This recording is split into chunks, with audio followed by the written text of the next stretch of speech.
အားလုံးပဲမင်္ဂလာပါ MGS Entertainment Channel ကနေအားလုံးကိုကြိုဆိုပါရစေကျွန်တော်တို့ရဲ့ channel ကနေစိတ်ဝင်စားဖွယ်ရာဇာတ်လမ်းကောင်းများစွာကိုနေ့စဉ်နေ့တိုင်းတင်ဆက်ပေးလျက်ရှိပါတယ်ဒီနေ့မှာလေစာရေးသူဖုံမင်းနိုင်ရေးသားထားတဲ့အယူတေလီနဲ့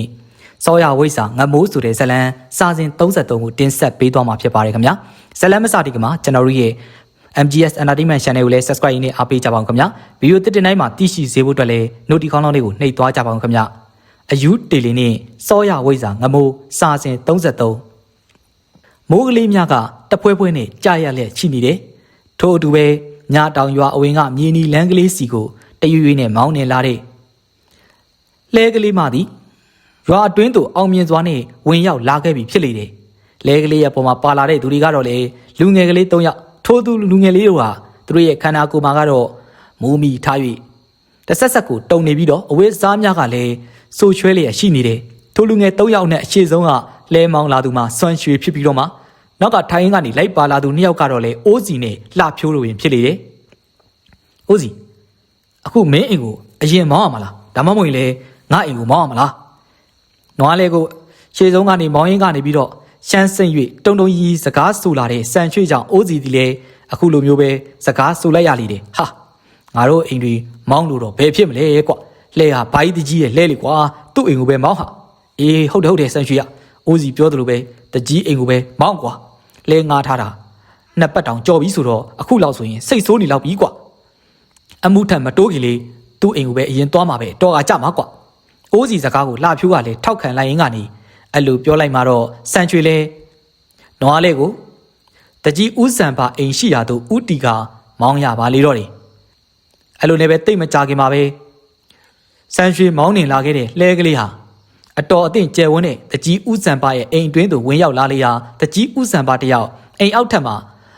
ရေနွေးချမ်းကိုတောက်နေတာကိုမြင်လိုက်ရလေတော့တယ်ပြီးတော့တကြီးဥစံပါလေအိုးစီတို့၃ယောက်ဝင်လာတာကိုမြင်ရတာနဲ့တပြိုင်နက်တည်းမှာပဲနွားလဲကိုတဘိုးကနေဖြုတ်သူ့ရဲ့အနားကိုခမောက်ကလေးစောင်းပြီးတော့မှရှောက်လာတယ်အိုးစီတို့မှလည်းတကြီးကိုမြင်တာနဲ့တကြီးဆိုတော့မှဆိုတဲ့အတွေးနဲ့အနေငယ်တော့လဲစိတ်ပူပန်နေမိတယ်အဲ့ဒီအချိန်မှာပဲသူတို့အထင်နဲ့အမြင်ကပြောင်းလဲသွားပြီဖြစ်ပြီးတကြီးဆိုလာဒီကတော့ဟောတူမောင်အိုးစီတို့ပြန်ရောက်လာကြပြီတဲ့ကောင်းနေကွာဘာကြီးလဲမင်းတို့အလားကိုမျှော်နေတာကဲနွားလေးကိုအမြန်ဖြုတ်မင်းတို့အဝတ်စားတွေကလည်းစုပ်ရွှဲပြီးတော့လူတွေကလည်းငလင်းကြောက်မိနေသလိုပဲကွာပြီးရင်လေဘာကြီးရဲ့အဝတ်စားတွေခဏဝတ်ပြီးတော့ရင်နွေးတွေထိုင်တောက်ကြားလာ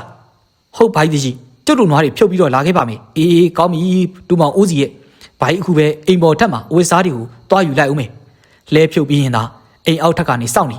အဘတူမောင်တို့ကိုပြောစရာအများကြီးရှိတယ်ကွတကြီးဥစံပါကအဲ့လိုပြောလို့အရွယ်နဲ့မလိုက်အောင်တွတ်တွတ်လက်လက်နဲ့ပဲအိမ်ပေါ်တက်ကိုပြန်တက်သွားပါပြီဒီတော့မှအိုးစီတို့ဒီလေနွားတွေကိုဖြုတ်ခါတကြီးရဲ့နွားစာတဲမှာကြိုးချီထားတဲ့အိမ်အောက်ထပ်မှာပဲရီနွေးချမ်းတောက်ရင်းကနေ၃ယောက်သားတကြီးပြန်အစင်းလာကိုစောင့်လျက်ရှိနေကြလေတယ်မိုးရဲ့အပြင်းထန်နှိပ်စက်သမျှကိုခံရတဲ့သူတို့ရဲ့ခန္ဓာကိုယ်တွေကလည်းရီနွေးချမ်းပူပူတောက်လိုက်မှအနွေးတက်တီကပြန်ရလာလေတယ်အဲ့လိုနဲ့ပဲ၃ယောက်သားရီနွေးချမ်းကိုတခွက်စီကိုတောက်ပြီးတဲ့အချိန်မှာပဲအိမ်ပေါ်တက်ကတကြီးဒီလေလက်ထဲကနေပြီးတော့သူ့ရဲ့အဝတ်စား၃စုံကိုယူကသူတို့ထိုင်နေတဲ့ကဒင်းပေါ်ကိုထိုင်ချလိုက်ရင်းကနေတန်းပြီးတော့စကားဆိုလိုက်တယ်ကဲတူမောင်တို့လောလောဆယ်ဘာကြီးဝစ်စုံတွေခဏဝတ်ထားပြီးရင်တော့လေမိုးတိတ်မှာပဲပြန်ပြီးတော့မနှက်ပြန်မှာပြန်ပြီးတော့ဟုတ်ဘာကြီးကျေးဇူးတင်ပါတယ်ဗျာကျုပ်တို့လည်းရှမ်းနေရနဲ့အတော်ပဲမလိုပါဘူးတူမောင်ရင်ကျေးဇူးတင်ခြင်းနဲ့အဘအသာတင်ရမှာကဲအဝတ်စားတာမြန်မြန်လဲကြတကြီးဥစံပါအဲ့လိုပြောလိုက်ရောအိုးစီတို့တော့အောင်လဲကမန်းကရန်တကြီးအိမ်နောက်ကိုသွားကစိုးနေတဲ့အဝတ်စားများအနောက်ကဝါးတန်းမှာလှမ်းလိုက်ကြတယ်ပြီးတော့မှသူတို့အရွယ်နဲ့မလိုက်တဲ့တကြီးအဝတ်စားတွေဖာယာကြီးတွေကိုဝစ်ခါတကြီးရှိရာကိုပြန်လဲခဲ့ကြလေတယ်ကဲထိုင်းတူမောင်တို့ဘာကြီးမင်းတို့အတွက်ကိုဂုံယူတယ်ကွာသူတို့ရောက်ချင်းစိုင်းမစင်ဘုံမစင်နဲ့ပြောလိုက်တဲ့တကြီးစကားကြောင့်အိုးစီတို့၃ယောက်သားပါဇက်အဟောင်းသားဖြစ်သွားရင်းကနေအိုးစီစီမနေသူနားမလဲတူအခုလိုပဲပြန်မေးလိုက်တယ်ဗျာကျုပ်တို့ဟာဘာလို့မလို့လဲတကြီးရဲ့လောက်ခဲ့တာပေါ့ကွယ်ပြီးခဲ့တဲ့တပတ်ကဖုံကုန်းရွာတကြီးနဲ့ရွာသားတချို့လာသွားတယ်ဘာကြီးတို့ကလည်းတူမောင်တို့ကသူတို့ရွာကိုတေဆုံးသွားခဲ့တဲ့အလောင်းတွေကိုရှာပေးတဲ့အပြင်ကိုသူတို့ကဘသူမှမသွားရတဲ့တောနက်ထဲကတရေကြီးတွေကိုလည်းနှိမ်နှင်းပေးခဲ့တယ်ဆိုပဲပြီးတော့လက်ဆောင်တွေဘာကြီးလဲလာပေးလို့ဘာကြီးတို့လဲတူမောင်တို့အိမ်မှာပဲပေးလိုက်ပြီးတော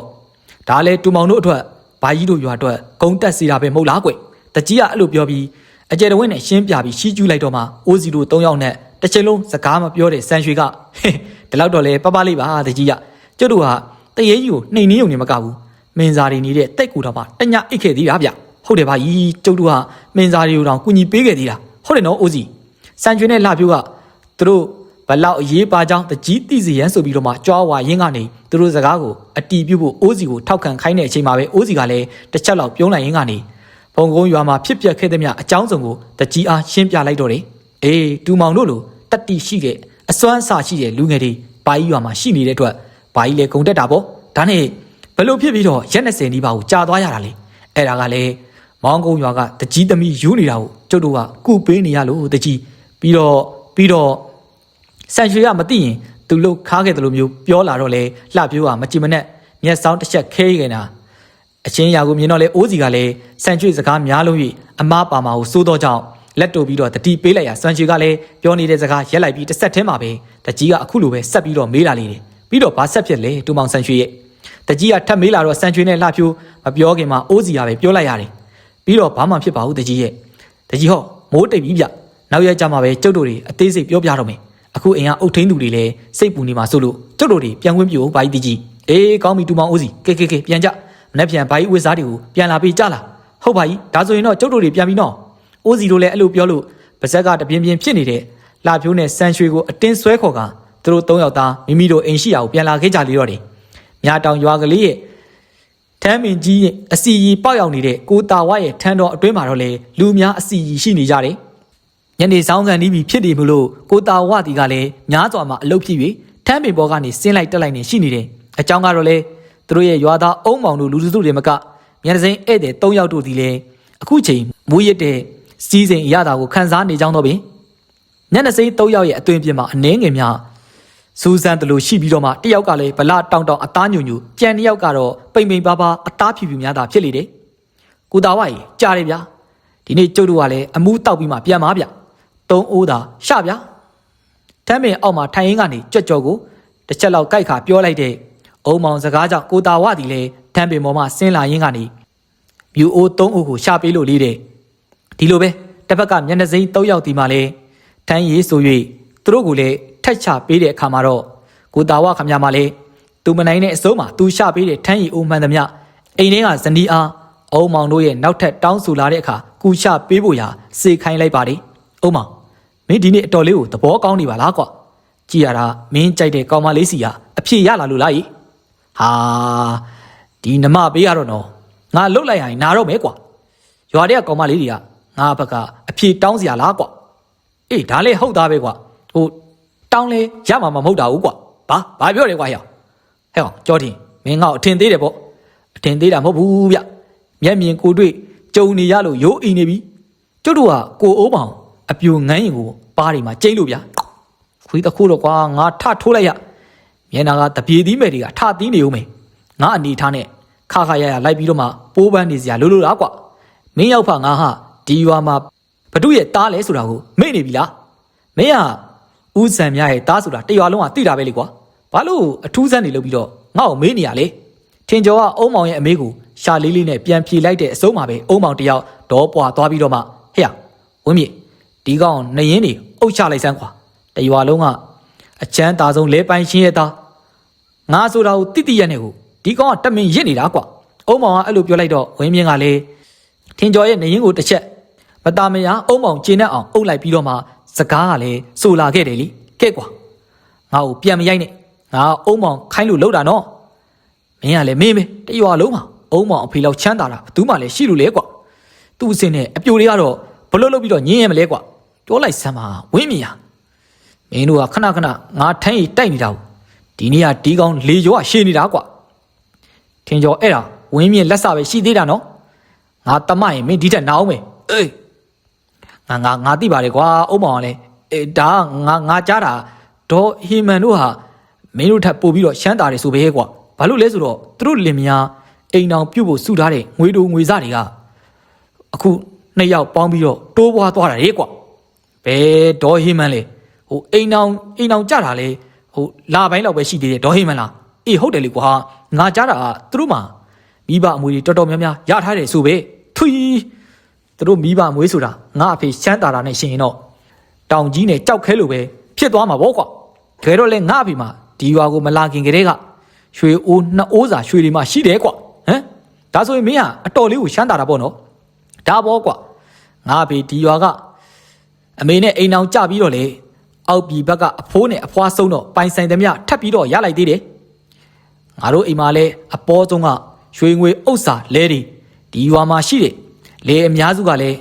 ငါတို့ရဲ့လဲတွေဆိုတာမင်းတို့မသိဘူးလားကွာငနွားရအုံမောင်ကဘလောက်ရှမ်းတာကြောင်းပြောဆိုကြွားဝါလိုက်တဲ့စကားကြောင့်တင်ကျော်နဲ့ဝင်းမြင့်တို့သည်လည်းအုံမောင်ပြောသမျှကိုစကားသာနားထောင်ရင်ထက်ရည်ကိုသာတစ်ခွက်ပြီးတော့တစ်ခွက်တောက်နေခဲ့လိုက်တယ်ဒီလိုနဲ့တိတ်မကြခင်မှာပဲသူတို့၃ယောက်သားရေချင်းကြိုက်သွားရေးထုံးစံတိုင်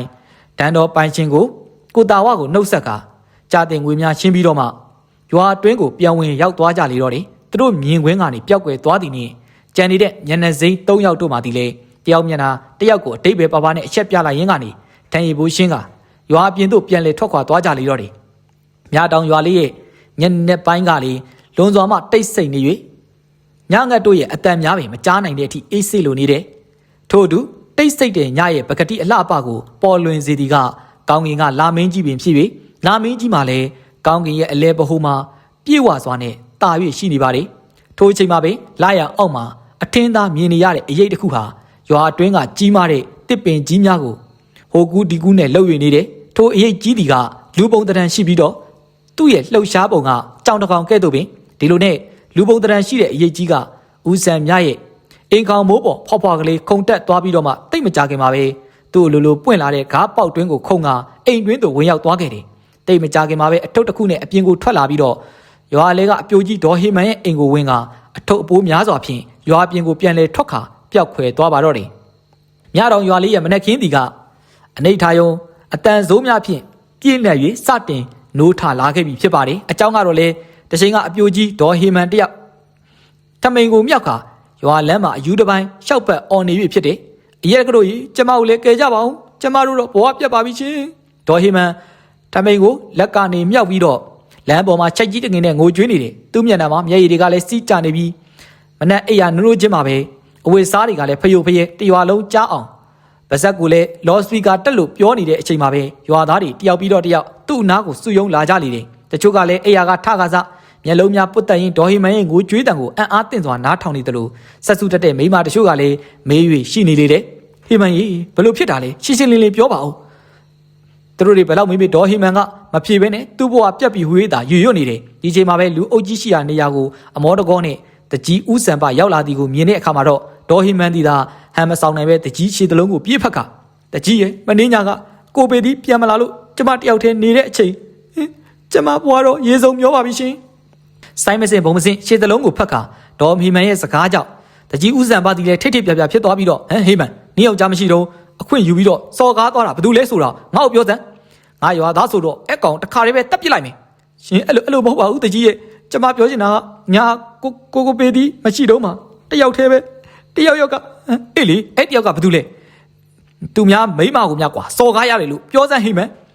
တကြီးထင်လို့မဟုတ်ပါဘူးကျမပြောတာတယောက်တည်းကျမအိမ်ကိုခိုးဝင်လာတယ်မရိုင်းလိုက်တာငါသဘောပေါက်ပြီနင်းကိုအလိုမတူပဲနဲ့မတရားလှုပ်သွားတယ်ဆိုတော့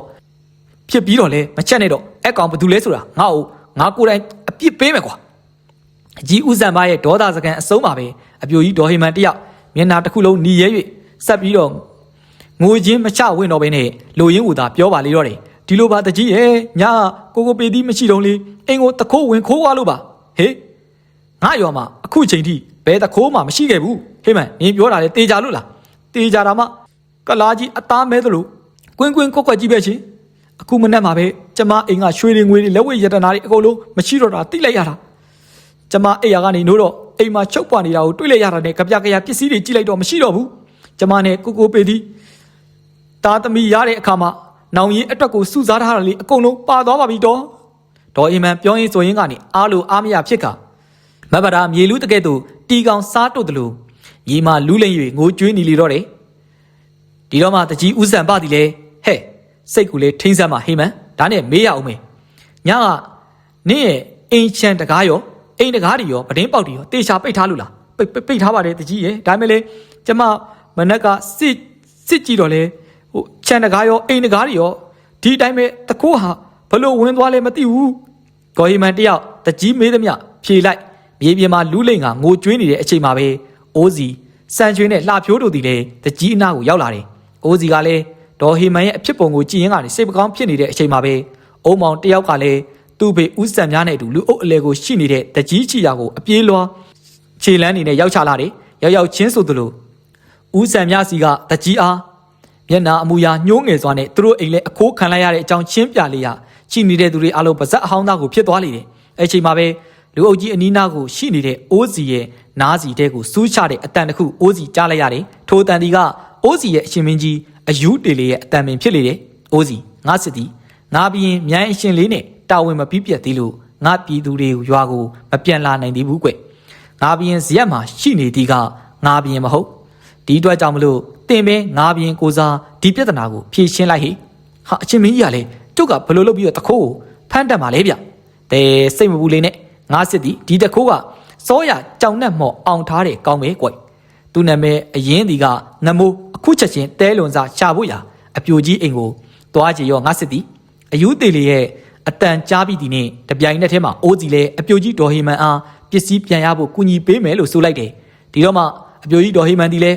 ဝမ်းနဲ့နေရာကနေဝမ်းသားအားရထရက်လာပြီးတော့မှအိုးစီပြောတဲ့စကားကိုနားခံကမိမိအိမ်ရှိရာကိုခေါ်ဆောင်လာခဲ့တယ်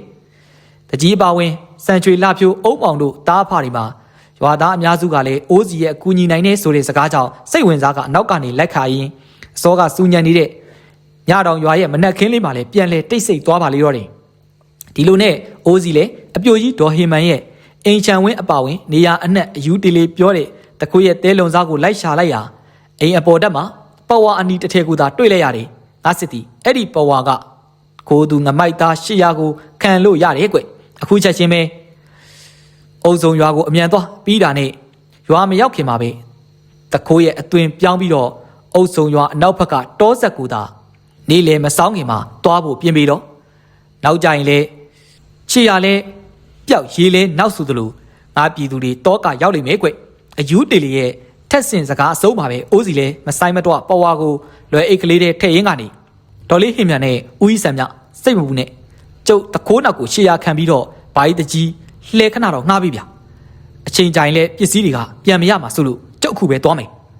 တကယ်ပြောတာနော်တူလေးဒေါ်လေးပစ္စည်းတွေပြန်ရရင်တူလေးတို့ဒေါ်လေးဘိုးဘိုးပေးမယ်ပြန်မရရင်တော့လေမျိုးကကိုပေသည်ပြန်လာတဲ့အခါကျရင်ဒေါ်လေးကိုအပြစ်တင်မှာဟုတ်တယ်တူမောင်အိုးစီဦးကြီးကလည်းထိုက်တန်စုချမယ်ဒါနဲ့တူမောင်ကတကိုးကိုရှေ့ရခံပြီးဆိုတော့တခါတည်းဦးကြီးတို့ရွာသားတွေစုပြီးတော့သွားဖမ်းကြမယ်လေဟာမရဘူးကျုပ်ရဲ့စံချွေရဲ့လှဖြိုး3ော်ပဲသွားမယ်လူများရင်လည်းတကိုးကိုဖမ်းရမှာမဟုတ်ဘူးဗျကျုပ်ပြောတာကနားထောင်ရဒါနဲ့ဘာကြီးတကြီးရောကျုပ်ကိုလှဲကမငှားပေးဘူးလားဗျအေးယူသွားလေတူမောင်အိုးစီရဲ့ဒါနဲ့အဆဆက်ရဂယူးဆိုင်တော့တိတ်ပြီးတော့လေအရင်မတင်းကြနဲ့တော်ကြနေတူမောင်တို့တခုခုဖြစ်ရင်ဘာကြီးတို့ရင်ကျိုးရလိမ့်မယ်စိတ်ချပါဘာကြီးတကြီးရဲ့အဲ့တကိုးလောက်ကတော့လေကျုပ်အေးရှင်းနိုင်ပါတယ်ကဲစံချွေနဲ့လှဖြိုးငါတို့အခုပဲသွားကြမယ်ဒါနဲ့ဘာကြီးကြီးအနေနဲ့ဒီနေ့လေကျုပ်တို့နွားတွေကိုကြောင်းဖို့အတွက်လေအစီအစဉ်တွေလှုပ်ထားပေးအောင်နော်ကောင်းပါပြီမို့တူမောင်အိုးစီရဲ့ဘာကြီးထုံးစံတိုင်းပဲအလုံးမရှိတဲ့ကောင်တွေကိုခိုင်းလိုက်မယ်တူမောင်တို့သွားစရာရှိတာသွားအမြန်သွားနွားတဲတွေကဘာကြီးနွားနှစ်ကောင်လေးအစာဝနေပြီအုပ်စုံရွာကတိတ်မွေးတော့လေဒီကောင်လေးနဲ့တော့ခဏလေးတည်းရောက်မှာပါဟုတ်ပါပြီတကြီးဒါဆိုရင်တော့ကျုပ်တို့သွားပြီနော်အိုးစီလည်းအဲ့လိုပြောလို့တစ်ဆက်တည်းမှာပဲစံချင်းနဲ့လှဖြိုးကိုခေါ်ကတကြီးဦးစံပအိမ်ကနေအမြန်သွားကလဲကိုအမြန်ဆင်လူပြီးတော့သူတို့3ယောက်အုပ်စုံရွာရှိရာကိုထွက်လာခဲ့ကြပါတော့တယ်လေကလည်းတဖြူးဖြူးနဲ့တိုက်ခိုက်လို့နေတယ်ထို့အတူအုပ်စုံရွာထိတ်ကလေးမှာတော့လဲတစီကအချိန်ပြင်းပြင်းနဲ့ရွာထဲကိုဝင်လာခဲ့လေတယ်လဲကလေးပေါ်မှာတော့အသက်30ခန့်အသားညွညွအရက်ထောင်ထောင်မောင်းမောင်းလူတစ်ယောက်နဲ့အသက်19အရွယ်ရှိတဲ့လူငယ်2ဦးကလိုက်ပါလာကြတယ်ထိုလဲပေါ်မှာလိုက်ပါလာတဲ့လူ3ယောက်ကမြားတောင်ရွာမှာခိုးခဲ့တဲ့တခိုးအသွင်ပြောင်းထားတယ်အိုးစီနဲ့စံချွေးနဲ့လှဖြိုးလိုပင်ဖြစ်ပေတယ်အိုးစီငါတို့အုပ်စုံရွာတော့ရောက်ပြီကွာဒါနဲ့လဲနေပဲရွာအနောက်ဘက်ကတောဆက်ကိုတခါတည်းပဲသွားမှာလားခြေဆုံးကနေလဲမောင်းရင်းနဲ့စူလိုက်တဲ့စံချွေးရဲ့စကားကြောင့်တစ်ချိန်လုံးစဉ်းစားနေပြီးအသွင်ပြောင်းထားတဲ့အိုးစီတယောက်အတွေးတို့ကလည်းမေ့ဖြောက်လိုက်ရင်းကနေဟာဘယ်ဖြစ်ပါမလဲစံချွေးရမင်းပထွေးတွေကလှဲနေလာတာမြင်ရင်တော့တန်နေရဖြစ်ကူမှာပေါ့ကွာဒီတော့မှတကြီးအိမ်ကိုသာစုံစမ်းပြီးတော့လှဲကိုသူ့အိမ်မှာသာထားမှဖြစ်မယ်ကွာအိုးစီကလည်းအဲ့လိုစိုးလိုက်ပြီးတဲ့နောက်တစ်ဆက်တည်းမှာပဲလမ်းမှာတွေ့တဲ့ အုပ်ဆောင်သားတွေကိုမေးမြန်းစုံစမ်းကသူတို့သုံးဦးသားတကြီးအိမ်ကိုရောက်လာခဲ့ကြလေတယ်။အုပ်ဆောင်ရွာလူကြီးရဲ့အိမ်ဒီကတိတ်ပြီးတော့လဲခန္ဓာကြီးကျယ်ဟူသည်လည်းမဆိုချေခြေတန်းချေပြင်တောင်အင်္ဂလိပ်နဲ့အမိုးအကာလုံယုံမြတာဖြစ်ပြီးတော့ပါအိုးစီတို့လှဲကလေးဝင်လာသည်နှင့်တကြီးကခကြီးအိုးကျူပြုတ်ကနှုတ်ဆက်လိုက်ပါလေကဲလာကြတူမောင်တို့ရေကျုပ်ကဒီရွာရဲ့တကြီးဥတေစားပါဘာကိစ္စများရှိလို့လဲကွအုပ်ဆောင်ရွာလက်ကြီးကချက်ချင်းဆိုသလိုဖော်ရပြူငါစွာနဲ့စတင်နှုတ်ဆက်လမ်းခေါ်လိုက်သည်နှင့်အိုးစီတို့သည်လည်းလဲပေါ်ကနေဆင်းကလေးတောင်ကြကြအသားကတင်လေးပေါ်မှာထိုင်နေတဲ့တကြီးအနားမှာရှင်းခတ်သွားရင်းကနေအသွင်ပြောင်းပြီးတော့အသက်ကြီးနေတဲ့အိုးစီကပဲစကားဆလိုက်တယ်ကျုပ်တို့ကမြတောင်ရွာကနေလာကြတာပါတကြီးရေရောက်တော့ရက်ခက်လေးတကြီးတို့ရဲ့ရွာအနောက်ဘက်ကတောဆက်မှာစေးဘဝင်အပင်လေးတွေလိုက်ရှာခြင်းလို့ခွင့်လာတောင်းတာပါဗျာအော်မောင်ရင်တို့ကမြတောင်ရွာကလားထင်တော့ထင်သားပဲအနောက်ကကောင်လေးနှစ်ယောက်ကိုမြင်ဘူးလို့ရှိလို့တေချာအကဲခတ်နေတာလက်ဆက်တော့မြတောင်ကျွေးရွာဘောလုံးပွဲအတင်းကခြေစွမ်းပြခဲ့တဲ့လူငယ်လေးနှစ်ယောက်ပဲလားအုပ်စုံရွာတကြီးကသူတို့အားမှတ်မိပြီးတော့ပြောလိုက်တဲ့စကားကြောင့်လှဖြိုးနဲ့စံချွေတို့လည်းမြင်းသွားတွေဖြီးတယ်လို့မျိုးပါဇက်ကြီးတွေမစိနိုင်အောင်လို့ပြုံးရည်သာနေလေတယ်သို့တော်လဲသူတို့ဒီတခါတော့လဲအကင်းပါရစကားမဆိုခဲ့ကြအကြောင်းကတော့လေရွာမဝင်ခင်ခဲ့တဲ့အိုးစီကဘာစကားမှမပြောဖို့ရာတားမြစ်ထားခြင်းပင်ဖြစ်လေတယ်ဟုတ်တယ်တကြီးသူတို့နှစ်ယောက်ကတော့ကျုပ်စီကစေးပညာတွေတင်တဲ့လုံလုံချာချာတူရင်တပည့်လေးတွေပါဗျဘောလုံးပွဲမှာကန်ကျင်နေဆိုလို့ပါခိုင်းလိုက်တာရေဒါနဲ့တကြီးအိမ်မှာလှဲထားလို့ရပါလားဗျအိုးစီကလည်းသူတို့နှစ်ယောက်အားမတိမတာဖဲ့ပြီးတော့မှပြောလိုက်တဲ့စကားကြောင့်စံချွေတို့နှစ်ယောက်ကလည်းမျက်နာတွေကလည်းအပြုံးများပျောက်ကွယ်သွားကမျက်စောင်းပေးပြီးအိုးစီကိုကြည့်နေကြတယ်ဒီချိန်မှာပဲအုပ်စုံတကြီးကလည်းလဲကတော့ထားလို့ရပါတယ်မောင်ရင်ဒါနဲ့အေးစီလီနေမှာပဲသွားပေါ့ကွယ်ညတောင်သားတွေဆိုတော့လေဦးကြီးနေနဲ့အဲ့ကိုကြေကျင်လို့ပါကွယ်ဟာရပါတယ်ဦးကြီးကကျုပ်တို့ကတော်အတွင်းပိုင်းတီကိုရှားမှာမလို့အချိန်နောက်ကျရင်မဖြစ်လို့ပါပြန်လာမှပဲတကြီးအိမ်ကိုအေးစီလီနားပါမယ်အေးဒါဆိုရင်လည်းကောင်းပြီကွယ်လူဧည့်သည်တွေကိုအဲ့ဝမကြေရတော့နွားတွေကိုပဲအဲ့ဝကြေအောင်ဦးကြီးတို့တွေအစာကျွေးထားလိုက်ပါမယ်စိတ်ချလက်ချတာသွားနော်အကူကြီးရင်လည်းအချိန်မရွေးပြောကြလားဟုတ်ကဲ့တကြီးဒါဆိုရင်တော့ကျုပ်တို့တွေသွားပြီနော်အိုးစီတီလည်းတကြီးအားနောက်ဆုံးနှုတ်ဆက်လို့တပြိုင်နက်တည်းစံချွေနဲ့လှဖြိုးကိုခေါ်ကရွာလန်းကနေကြောက်ပတ်သွားနေတဲ့အုပ်စုံရွာသားတွေကိုစူးစမ်းအကြည့်တွေကိုလစ်လူရှုကရွာရဲ့အနောက်ဘက်တောရှိတာအမြန်ဆုံးပဲထွက်လာခဲ့ကြလေတော့တယ်အုပ်စုံရွာကလေးရဲ့အနောက်ဘက်တောတီကတစ်ပင်ကြီးများနဲ့ရှုံတွေများထူထပ်များပြားတဲ့နေရာတစ်ခုဖြစ်၍တောတွင်းသို့ဝင်လာသည်နှင့်အုပ်ဆိုင်နေတဲ့အပင်အရိပ်များနေဝင်ကြီးညနေခင်းတပွဲကိုဖြစ်လို့နေတယ်ကြီးမားလွန်းလာတဲ့တစ်ပင်များကြားကဟိုတီတီပြေးလွာခုန်ကူးနေကြတဲ့ရှင်ကလေးများကလည်းပျော်ရွှင်လျက်ရှိနေကြတယ်ထို့အတူပဲတစ်ပင်ကြီးများရဲ့ထိတ်နိုင်ဂျိုးငတ်တို့ဒီကလည်းတကူကူနဲ့အုပ်အောငတ်တို့ဒီလည်းတဆူဆူနဲ့တောရဲ့တဘာဝအလှကိုပြည်ပြင်းစွာနဲ့ဖော်ကျူးလျက်ရှိနေတယ်။အိုးစီဒီတော့ကလည်းငှက်တီရှင်းနေရလဲတိတ်ပေါ်တယ်ကွာ။လေးကွာမပါလာတာနားတယ်ကွာ။ဟာအရေးထဲမှာဒီကောင်ငရဲအိုးကတ်မဲ့ကောင်းကွာ။ဒီကောင်ကလည်းတမျိုးဆက်ရွှေမင်းကောင်လှပြို့ပြောလိုက်အောင်တော်ကြနေဒီနွားကတော့ငါလက်သွားစားမိတော့မယ်ကွာ။ငါ့ကိုအိုးစီလိုမခေါ်နဲ့လို့ပြောထားတယ်ကွာ။အေးဟုတ်သားပဲကွာ။ဒီနှစ်တိုးရလဲဒီကောင်အိုးစီလမ်းမှာတတိပေးထားရကြနေမင်းနေပြီလား။ဟာဟဲ့အောင်ဆက်ရွှေတော်မင်းကလည်းစက်မပြောနဲ့တော့မင်းတို့နှစ်ယောက်လုံးကဘာစကားမှမပြောဘဲနဲ့ပါဇက်ပိတ်ပြီးတော့လိုက်ခဲ့ကြတော့အိုးစီဒီလည်းအခြေအနေငါမှတေးတန်ကြဆိုသလိုဇန်ရွှေကိုအကူကြီးတောင်းမှာပဲပိုဆိုးနေတဲ့အခြေအနေကိုရိပ်မိသွား၍သူတို့နှစ်ယောက်အားပါဇက်ပိတ်ခိုင်းလိုက်ရတော့တယ်ဒီလိုနဲ့ပဲသူတို့၃ယောက်သားတော်ရင်ပိုင်းထိကိုအချိန်တော်ကြာခြောက်လာခဲ့ပြီးတဲ့နောက်မှာတော့သူတို့ရဲ့နောက်ကနေတည့်ရွက်ဖွားဖွားနင်းတဲ့ခြေတံကိုကြားလိုက်ရတယ်ဒီတော့မှစံချွေနဲ့လှဖြိုးအိုးစီကိုလှည့်ကြည့်လိုက်တော့အိုးစီကမတိကျင်အောင်ဆောင်ပြီးချစ်ဆက်သွားဖို့ရာမျက်စပြစ်ပြလိုက်ရာအဲ့ဒီချိန်မှာပဲခြေတံများကသူတို့အနားကိုတီတောင်တီတာတဖြည်းဖြည်းနဲ့နီးကပ်လာ၍သူတို့၃ယောက်သားမတိုင်ပင်ထားဘဲနဲ့အနောက်ကိုလှည့်ကြည့်လိုက်ရာဓာတ်ကင်ထားတဲ့လူ၃ယောက်သူတို့နောက်မှာလိုက်လာတာကိုတွေ့လိုက်ရတယ်ဟမ်ဆရာမို့ဘယ်လိုလုပ်ပြီးတော့ဒီနေရာကိုရောက်နေရလဲတော်သေးတာပေါ့ပဲမဟုတ်ရင်တော့သူတို့ကလူစိမ့်နေဆိုပြီးတော့တတ်မတော့မလို့ဗျထိုဓာတ်ကင်ထားတဲ့လူစုနိုင်လက်ထဲကဓာတ်ကိုကင်၍ခေါင်းဆောင်ဖြစ်ဟန်တူတဲ့ခတ်တောင့်လူကမေးလာတော့အသွင်ပြောင်းထားတဲ့အိုးစီတီလည်းအချင်းတွေကိုတတိထားမိ၍အလိုက်အတင်ပဲခက်ပြက်ပြက်နဲ့ဖြေလိုက်တယ်အေးငါတပည့်လေးနှစ်ယောက်ကိုတွားခွင်နေလို့ကြားနေတာအိုးစီကလှဖြိုးနဲ့စံရွှေကိုကြည့်၍ပြောလိုက်တော့ဓာတ်ကင်လူ၃ယောက်တယောက်နဲ့တယောက်နားမလည်နိုင်စွာကြည်ရင်ကနေအစောကလူပဲစကားဆိုလာတယ်ဆရာမို့ကျုပ်တို့ဆရာမိုးနဲ့လက်တွဲလာတာကြားပြီဆရာမိုးမှာတပည့်တွေရှိတယ်လို့တခါမှလည်းမပြောဘူးသေးဘူးနော်အောင်မှာငါဘဲတွေရှိမရှိကိုပြောရအောင်မ င်းတို့ကဘာကောင်းနေမို့လို့လဲကွာအတော့စကားများတဲ့ကောင်းနေငါလုတ်လိုက်ရနာတော့မယ်မလုတ်ပါနဲ့ဆရာမိုးရေဆရာမိုးကိုကြောက်ပါတယ်ဗျာဒါနဲ့ကျုပ်တို့အုပ်စုံရွာအခြေအနေလေးစုံစမ်းခိုင်းပြီးတော့ဆရာမိုးကဘလို့လို့ပြီးတော့ရွာတွေကနေဒီကိုဝင်လာတာလေဗျဆရာမိုးပဲညတော်ရွာမှာခိုးပြီးပင်မန်းလို့နားအောင်မယ်ဆိုဒီတကောင်းသားတော့ငါလက်နဲ့ထုလိုက်တော့ပြားတော့မယ်ကွာမင်းတို့ကဆရာလားငါဆရာလားဆရာမိုးကဆရာပါဗျာကျုပ်တို့ကတော့လေဆရာမိုးပေးစာကန်းစာစားနေရတဲ့သူတွေဆိုအစ်စ်မဲရှိသေးတာပါဒါမဲ့ဘာဖြစ်လဲကျုပ်တို့ 3 ယောက်ဆရာမိုးကူညီပြီးတော့ရွာကိုစုံစမ်းပေးခဲ့တာနှစ်အတော်လဲကြာခဲ့ပြီဗျကျုပ်တို့ကြတော့အခုချိန်ထိဆရာမိုးတစ်ဖက်ခန့်ချင်တာလက်မခံတာလဲဘာကြောင့်လဲဗျဘာကြောင့်မှမဟုတ်ဘူးငါမှတပည့်တွေရှိတာအတော့ကိုရှုပ်လို့ဒီကောင်နှစ်ကောင်တော့မှမွေးကလေးကအတူပေါင်းလာတဲ့ငယ်ပေါင်းတွေဖြစ်နေလို့တပည့်အဖြစ်နဲ့အတိမတ်ပြုတ်ပေးတာဗျာသူတို့ကအသက်တွေကတိတ်ဆန်းငါစကားမှားသွားတာသူတို့အကိုတွေနဲ့ငယ်ပေါင်းတွေဖြစ်နေရမလို့ပြောချင်တာကွသူတို့အကိုတွေမျက်နှာကြောင့်ငါခေါ်ထားတာဒါဆိုရင်ကျုပ်တို့တွေကဆရာမိုးတပည့်တွေအဖြစ်နဲ့အနားမှာနေခွင့်ပေးပါလားဗျာကျုပ်တို့ဆရာမိုးအတွက်အယိုးကြည်အေးခန်းရှေးဝဲပစိုးမွေးဆွဲကျိုးတယ်လို့မျိုးခိုင်းသမျှလုပ်ပါမယ်တို့လူ 3 ယောက်နဲ့ခြေဆုံးကလူကအဲ့လိုပြောလိုက်ပြီးတစ်ဆက်တည်းမှာပဲဓာတ်ကိုပြစ်ရှာကအိုးစီရဲ့ရှိသူတို့ 3 ယောက်ဒူးထောက်၍တပည့်ခံခွင့်ကိုတောင်းဆိုကြတယ်ဒီကမှာတော့အိုးစီလည်းအကြံတစ်ခုရကချက်ချင်းဆိုသလိုအခုလိုပဲဆက်ပြီးတော့ပြောလိုက်တယ်အေးကောင်းပြီဒါဆိုရင်လည်းမင်းတို့ 3 ယောက်ထဲက1 ယောက်ကိုငါလက်ခံမယ်ကွာအခုချက်ချင်းဓာတ်မပါပဲလက်ယုံကြီးရှင်းပြပြီးတော့မထနိုင်တဲ့အထိတိုက်ခိုက်ကြ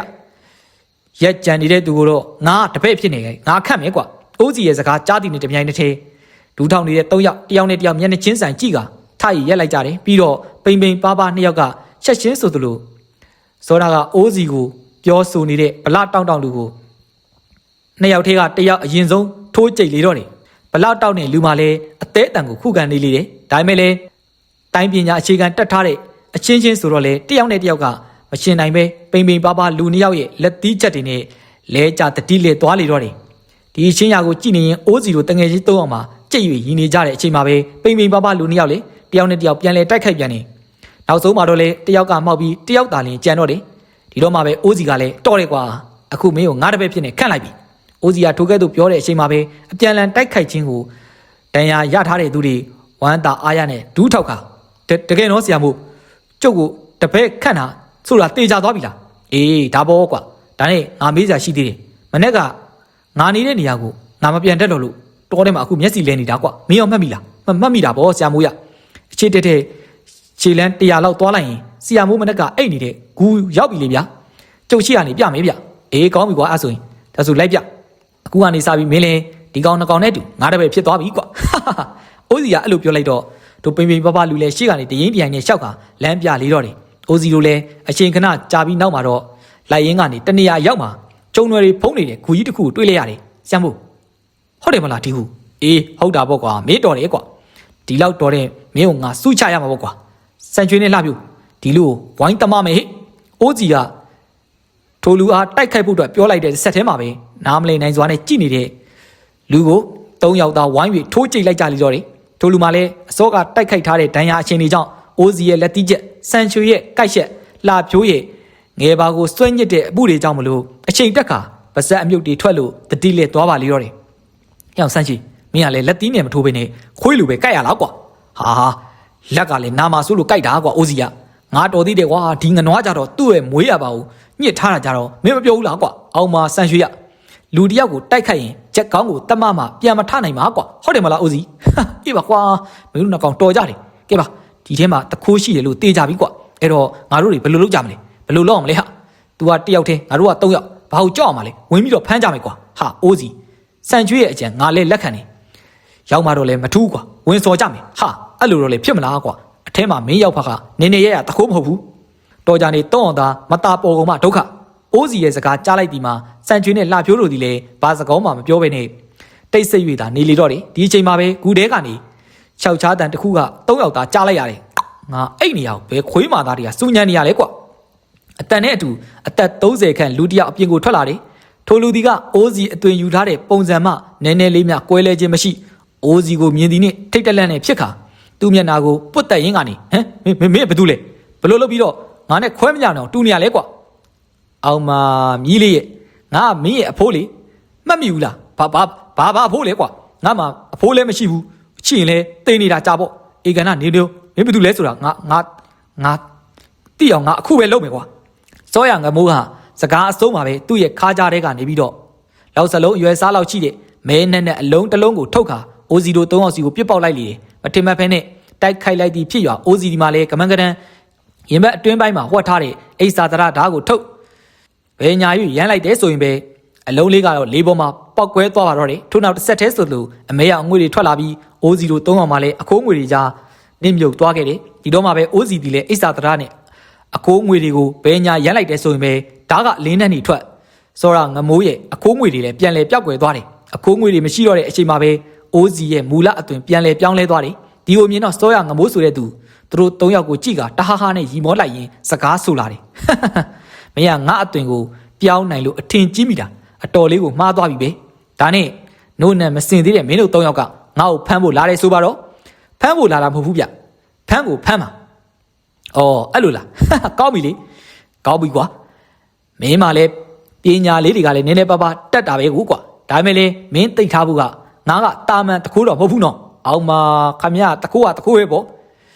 ကျုပ်တို့ရွာကရွှေတွေကိုပြန်ပေးစမ်းလှပြိုးကစိတ်တူရေးပြောလိုက်တယ်ဒီအချိန်မှာပဲစောရငမိုးကသူ့ရဲ့လက်တစ်ချက်ကိုဝှေ့ရမ်းလိုက်ရင်အမေရောင်အခိုးငွေတွေတစ်ဆက်တည်းလှပြိုးစီကိုတဲ့တဲ့ကိုဝင်လာတယ်ဒါပေမဲ့လေအနာမရောက်ခင်မှာပဲကြိုတင်ပြီးမှတိချိနေတဲ့အိုးစီကအိဆာတရဂမ်မီယအကာလှပြိုးရဲ့အရှိကိုကာရင်ကဓားကိုလေးပေါ်မှာဝါတလုံးပုံစံရေးဆွဲလိုက်တော့မှရွှေရောင်ဒိုင်းလွာတစ်ခုရှေ့မှာကာပြီးတော့ပေါ်လာပြီးတော့စောရငမိုးရဲ့စက်ကိုခုခံလိုက်ရာစက်ကလည်းအနောက်ကိုလင့်စင်သွားကြပြီ။အော်မင်းကဘယ်ဆိုးလို့လဲ။ဒါဆိုရင်ငါလည်းရှိသမျှအစွမ်းကိုတိုက်ရမှာပေါ့။လှပြိုးစမ်းချွေမင်းတို့နောက်ကိုပြန်ဆုပ်နေ။ဒီလူတွေကအောက်လန်းပညာတက်ထားတဲ့တခိုးပဲ။မင်းတို့အနားမှာရှိရင်ငါတိုက်ခိုက်ရမှာမဟုတ်ဘူးမလွတ်လပ်ဘူးကွာ။အိုးစီရဲ့စကားကြားတော့စံချွေနဲ့လှပြိုးတို့ဒီလည်းချက်ချင်းဆိုသလိုအနောက်ကတစ်ပင်ကြီးအနောက်ကိုခုံဆုပ်သွားကြတယ်။ထိုအခါမှာတော့စောရငမိုးတီလည်းအိုးစီကိုစူးစူးဆက်ဆက်ကြည့်လိုက်ပြီးတော့မှငယ်ရွယ်တဲ့မင်းအဆင့်လောက်နဲ့ငါကိုရောနိုင်မယ်လို့ထင်လို့လားကွာလက်ယုံချင်းတိုက်မလားပညာချင်းတိုက်မလားဘာဗျလက်ယုံချင်းတိုက်ရအောင်ကျုပ်ကခမားလို့လူကြီးတယောက်နဲ့နိုင်ပါမလားဗျကျုပ်အဲ့လောက်ညံမနေဘူးကျုပ်ကပညာပဲခမားနဲ့ရင်ဆိုင်မယ်ကောင်းပြီလေဒါဆိုရင်လဲပညာပဲတိုက်ကြမယ်အရင်ဆုံးလေးမင်းလည်းအသွင်ပြောင်းတတ်တာဆိုတော့ငါလည်းအသွင်ပြောင်းပညာနဲ့ရှမယ်ကွာကျောင်းကမိုးအဲ့လိုပြောပြီးတော့သူ့ရဲ့ပေါင်တစ်ဖက်ကိုပုတ်မန်နန်တစ်ပုတ်ကိုရွတ်ဆိုလိုက်တယ်ဆိုရင်ပဲကြားတစ်ကောင်အရွယ်စားလောက်ရှိတဲ့ကြောင်နှက်ကြီးအသွင်ကိုပြောင်းလဲသွားတော့တယ်ဒီတော့မှအိုးစီလဲကြောင်နှက်ကြီးကိုဓားနဲ့လေးပေါ်မှာထိုးလိုက်ရင်းကနေအိဆာတရမူလပြန်ချက်ချင်းဆိုသလိုအိုးစီရဲ့လက်ဝဲမှာရှိနေတဲ့တစ်သားဓားထိတ်ကနေပြီးတော့ရွှေရောင်အလင်းတန်းတစ်ခုကထွက်လာပြီးပြောင်းလဲသွားတဲ့ကြောင်နှက်စီတက်တက်ဝင်သွားလျာကြောင်ကြီးကနေစောကငမိုးအသွင်ကိုပြန်လဲရောက်ချီသွားတယ်မင်းအသွင်ပြောင်းအတက်ကိုဘာလို့အသွင်မပြောင်းနေမြစ်ပတ်တာပဲကွာကျုပ်ရဲ့ပညာကလူတွေရဲ့အသွင်ကိုပြောင်းတာတရိတ်ဆန်စိတ်ပေါက်နေတဲ့လူမတရိတ်ဆန်အသွင်ကိုပြောင်းလို့ရတာပေါ့ဗျဘာကွာမင်းတေစမ်းကွာစောရငမိုးရဲ့ဒေါသတို့သည်လွန်စွာမှပြင်းထန်လာပြီးတော့မှသူ့ရဲ့ခါးကြားမှာထိုးထားတဲ့ဓမြောင်းနဲ့အလင်းအမြန်ပဲအိုးစီအားပြစ်ပေါက်လိုက်လိတော့တယ်ဒီတခါဒီကအစီရင်မဟုတ်တဲ့ဒူသက်လက်နဲ့ဖြစ်၍အိုးစီဒီလဲအနောက်သူမှခုံချောင်လိုက်ရလက်မောင်းကိုချက်တီသွားပြီးတော့မှသွေးများစီးကြလာတယ်ခမအောက်တန်းကြလာ E လားတယောက်နဲ့တယောက်တိုက်ခိုက်တာညတာစီရလဲလူလို့လားကွာကဲဟောလာပြီနောက်ထပ်ဓားတွေဒီတခါတော့လဲမင်းအသေးပဲစောကငမိုးဒီခါးကြားမှာဓမြောင်၃ချောင်းကိုထုတ်ပြည့်၍ပေါက်လိုက်လေရတစ်ဆက်ထဲမှာပဲသူ့ရဲ့ဓားများဟာလေပေါ်မှာနေပဲပျောက်ကွယ်သွားလေတော့တယ်စောရငမိုးလဲကြောင်စီစီဖြင့်ပတ်ဝန်းကျင်ကိုအကဲခတ်ကြည့်နေတဲ့အချိန်မှာပဲအိုးငါစစ်တီစိတ်မပူလေနဲ့ငါပြင်းကိုယ်တိုင်လာရောက်ကူညီပေးပြီအတန်နဲ့တူအဖြူအောင်အလင်းတန်းတစ်ခုကထွက်ပေါ်လာပြီးတော့မှလေပေါ်မှာရက်နေတဲ့အယူတေလီကိုအိုးစီမြင်လိုက်ရ၍ဝမ်းသာအားရဖြစ်ခါဟမ်အချင်းမင်းကြီးအိုးစီကလည်းခေါ်လိုက်တဲ့တဲ့အယူတေလီကလေပေါ်ကနေခုံစင်းကအိုးစီချစ်မှရက်လိုက်ရင်ထိတ်လန့်နေတဲ့စောရငမိုးကိုကြည့်ကအတင်ကသူတစ်ပါးစီးစိမ်ဥစ္စာတို့ကိုအလိုရမတ်ကြီးစွာနဲ့ခိုးယူထားပါလားကောင်းပြီအခုပဲခိုးသားကိုချင်းပြင်းကိုယ်တိုင်စီရင်ရမှာပေါ့အယူတေလီစကားအဆုံးပါပဲဝစိန်တုံးနဲ့ထိုးလိုက်ရင်မန်နန်တပုတ်ကိုရွတ်ဆူလိုက်လေရာရွှေရောင်ကျိုးကလည်းစောကငမိုးအားရစ်ပတ်သွားလိတော့တယ်ဒီတော့ငမိုးကအားကုန်မှညှိယုံလိုက်တော့မှအယူတေလီရဲ့ကျိုးတွေပြတ်သွားပြီးတော့မှအချုပ်နောင်ကနေလွတ်သွားတယ်မင်းတို့ငါကပညာနဲ့မနိုင်ပေမဲ့လေမင်းတို့လည်းငါကိုမှီအောင်လို့မဖမ်းနိုင်ပါဘူးကွာစောရငမိုးအဲ့လိုပြောလို့ပေါင်တစ်ချက်ကိုပုတ်လိုက်ပြီးကြောင်တစ်ကောင်ကဲ့သို့လင်းမြန်စွာအနီးနားကတစ်ပစ်ပေါ်ကိုခုန်တက်ဖို့အတွက်ကြမ်းလေတယ်ထိုချင်းရအောင်မြင်တဲ့အယူတေလီကဝစိန်တုံးနဲ့လင်းမြန်စွာမှပြစ်လွတ်လိုက်လေရာဝစိန်တုံးကနေအသက်ဝင်က ပြေးဖို့အတွက်ပြင်းနေတဲ့ငမိုးရဲ့ခန္ဓာကိုယ်အနှံ့ပြားကိုတပြန်းပြန်းမြည်အောင်ရိုက်ခါအသေးစော်လေတော့တယ်ဒီတော့မှငမိုးတီလေပြေးဖို့အကြံစီကိုစွန့်လို့ခါမလုပ်ပါနဲ့တော့ကျုပ်အချုံးပေးပါပြီကျုပ်ညာယူတဲ့ပစ္စည်းတွေကိုပြန်ပေးပါမယ်ကဲငါပြင်းရဲ့မနှောမရကျိန်လုံးလေးအေးစေတော့ကွယ်ခဏရက်ပြီးတော့ငမိုက်သားကိုပြေးဖို့ကြံမှထပ်ပြီးတော့ပညာပြစမ်းရော့ကွယ်အယူတေလေးရဲ့စကားဆုံးပါပဲဝစိန်ထုတ်ကလေးစောရငမိုးရဲ့ခန္ဓာကိုယ်အနှံ့ပြားကိုရိုက်နေရကနေရက်၍အပေါ်ကနေပြီးတော့ရွယ်မိုးထားလေတော့တယ်အိုငမိုက်သားတင်ခိုးယူထားတဲ့ရှိသမျှအားလုံးကိုပြန်ပေးရမယ်လောလောဆယ်တော့အသင့်ရဲ့စောရကြောင်နဲ့မော်အစီရင်ကိုငါးပြင်းကိုပြစမ်းလေစောရငမိုးတီလည်းမတက်သားသဖြင့်သူ့ရဲ့ပေါင်နှစ်ဖက်ကကြောင်တက်ကြောင်စင်းအရွယ်စားတွေမင်းကြောင်အရွယ်နှစ်ခုကိုပြလိုက်တယ်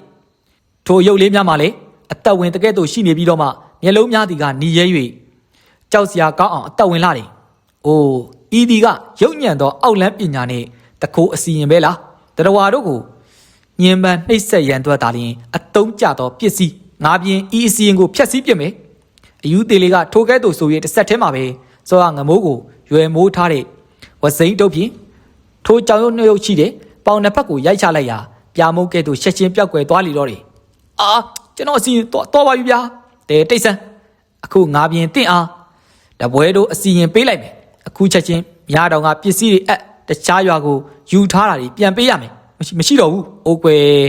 မောင်မင်းငမိုက်သားငါပြင်းအားလိန်ဝင်သလားဟဲ့ကျုပ်ပြောတာအကုန်မရှိတော့ဘူးလို့ပြောတာပါအကုန်မရှိတော့ရင်ရှိသမျှပြန်ပေးအခုချက်ချင်းယူထားတဲ့ရွှေတွေကိုယူလာခဲ့စမ်းဟဲ့စောရငမိုးမတက်တာတဲ့အစုပ်ကူထဲမှာဝှက်ထားတဲ့သူ့ရဲ့ခိုးယူပစ္စည်းများအားလုံးကိုထုတ်ပြလေတယ်ကဲငါစစ်သည်ခိုးထားတာရှိတဲ့ရွှေပစ္စည်းများအနက်မှာမြားတောင်ရွာသားတွေရဲ့ပစ္စည်းများကိုသာယူသွားကြံပစ္စည်းများကိုတော့တခြားရွာများမှာခိုးယူထားခြင်းဖြစ်၍သူကိုယ်တိုင်ပဲပြန်လဲရှင်းပေးရလိမ့်မယ်အယူတေလေးရဲ့စကားအဆုံးမှာအိုးစီတီလဲဒေါ်ဟီမန်နဲ့ဦးဆန်များတို့ရဲ့ပစ္စည်းများကိုတီးတန့်ခွဲထုတ်ယူလိုက်တယ်ကြံပစ္စည်းများကိုစောရငမိုးအားအယူတေလေးပြန်လဲယူဆောင်စေရန်တစ္ဆာဆိုခိုင်းပြီးတဲ့နောက်မှာတော့ကြောကိုဝစိန်တုံးနဲ့တစ်ချက်ရိုက်လိုက်တယ်ဒီတော့စောရငမိုးတီလဲကြောင်တကောင်ကဲ့သို့ခုံယူသွားပြီးတော့အထုပ်များကိုတဲယူကတစ်ပင်များမှာခုံကူးပြောက်ကွယ်သွားပါလေတော့တယ်။အိုငါစစ်သည်ငါပြင်းဤမြဖြင့်ပြန်တော့မည်။ကြံတာဝင်များကိုမင်းတို့၃ယောက်ဆက်လက်ထမ်းဆောင်ပါလေ။ငါပြင်းထုံးစံတိုင်းပြောက်ကွယ်သွားတော့မယ်။ထို့သောရီမောပြောဆိုပြီးတဲ့နောက်မှာတော့အိုးစီအရှင်မင်းကြီးအယူတေလေးရဲ့ခန္ဓာကိုယ်တစ်ခုလုံးအဖြူရောင်အလင်းနှမ်းဖြစ်နေပြောင်းလဲပြောက်ကွယ်သွားပါလေတော့တယ်။အရှင်မင်းကြီးကျုပ်တန်ရာရ။အိုညံနေလိုက်လားငါစစ်သည်ငါပြင်းအိတ်စာတရပေးထားပြီလေကွယ်။အခုချက်ချင်းမြားတောင်ရွာကိုမပြန်သေးနဲ့အိုးပစ္စည်းကိုဂူထဲထားအုပ်စုံရွာမှာတညအိပ်ပြီးတော့မှပဲပြန်ကြလာထိုအတန်ဒီကလည်းလေတူတွေကယူတေလီရဲ့အတန်ဖြစ်၍အတန်ဆုံးပါပဲအိုးစီရဲ့လက်မောင်းကိုရှက်ထိထားတဲ့ဒဏ်ရာဒီလည်းမရှိတော့ပါကြီးထို့အတူစံချွေနဲ့လှဖြိုးတို့ဒီလည်းအိုးစီနာကိုအပြေးလွှာရှင်းကပ်လာရင်းကနေအိုးစီမင်းတော့တယ်ကွာဟိုကောင်ကြောက်ပြီးတော့ပြေးသွားတာလစ်နေရပဲဟိဟုတ်ပါကွာငါတို့လည်းမင်းလိုပညာတွေကိုတက်ချင်လိုက်တာကွာရွာကိုပြန်ရောက်ရင်အရှင်မင်းကြီးတင်ပေးဖို့အတွက်ကူညီပြောပေးပါအောင်လားကွာအေးပါကွာကဲပစ္စည်းတွေကိုထဲမှာပြန်ထည့်ထားပြီးတော့မနေ့မှပြန်ယူမယ်ဟိတောထဲမှာမလို့လေမတိတာအပြင်မှာတော့လေမှောင်နေလောက်ပြီကွာဒီတညတော့လေငါတို့တွေအုပ်စုံရွာမှာပဲအိတ်ကြမယ်အေးကောင်းတာပေါ့ကွာဒီကဆရာအိုးစီရဲ့သဘောတိုင်းပဲတပည့်တော်တွေကလိုက်နာဖို့အစ်စ်မှာပဲဗျဟာဟဲ့အောင်နေစမ်းချွေမင်းကတော့နော်ငါလွတ်လိုက်ရင်နာတော့မယ်ကဲပြန်မယ်ဟိ